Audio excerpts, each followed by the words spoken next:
It is inevitable for Akatsuki Ousawa to leave the world Alayzard. After he has defeated the Dark Lord Galious, he has no reason to stay any longer. Not even attempts from a herd of warrior maids can stop him from running towards the portal that leads him back to his own world. Their brief attack is stopped by Akatsuki through an uncouth defense, stealing the girl's underwear and letting it rain on them, earning him the title Rogue Hero.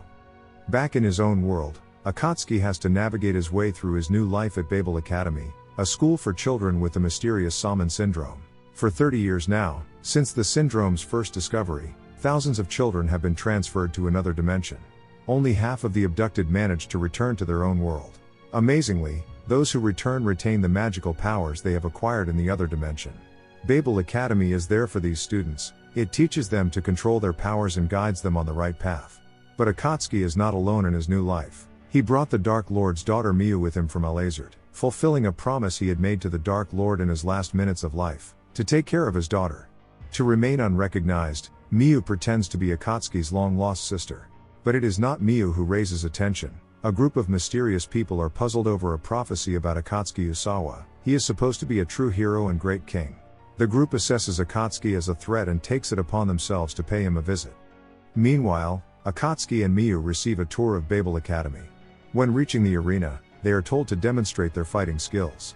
The fight coach is completely taken by surprise by Miu's powerful skills and eliminated after a short fight. Suddenly, Kyoya Hikami, the president of the student council of Babel Academy, appears and challenges Akatsuki to a fight. Even though Akatsuki fails to smash the ice pillar created by Kyoya, the president is impressed with his skills, and congratulates them both on their acceptance into Babel Academy. The full moon shines bright into Miu's room, who grievingly thinks back to her father's death and the consequences this event had on her life, having to live in Akatsuki's world and pretending to be his little sister. The rising frustration makes her consider killing Akatsuki in his sleep. But Akatsuki defends himself in a true rogue hero nature. Still sleeping, he grabs Miu, pins her down on the bed and undresses her. The next day at Babel Academy, Akatsuki and Miu get to know their new classmates. Chikijizumi expresses her amazement with Akatsuki and Miu's great performance and display of their powers at their arena fight. However, the relaxed atmosphere in the classroom changes when Onizuka enters the room and screams at the two pretend siblings. Akatsuki promptly demonstrates his powers by launching the bully out of the classroom.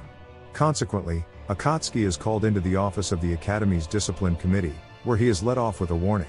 But it does not take long before Vice President Haruka Nagase furiously realizes that Akatsuki had stolen her panties. Her following attempt to attack the rogue hero is countered by him stealing her bra as well. She leaves in fury and promises repercussions.